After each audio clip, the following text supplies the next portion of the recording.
ინგლისური A1, ინგლისური C1, დამწუხრებული A1, sad, დამწუხრებული C1. miserable, მაგალითი ის გამოიყურება დამწუხრებულად. დღეს, she looks sad today, ის თავს გძნობს დამწუხრებულად. C1. he felt miserable, A1 დაწყება, start, C1 დაწყება. comments, მაგალითად A1 სკოლა იწყება სექტემბერში. school starts in September, მაგალითი C1 პროექტი დაიწყება შემდეგ თვეს.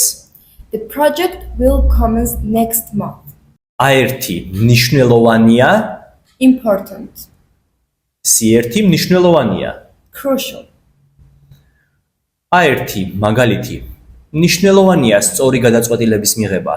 it's important to make the right decision, C1 it's crucial to make the right decision დაწერე სიტყვა კურსი კომენტარებში და მიიღე ერთი უფასო გაკვეთილი პედაგოგს.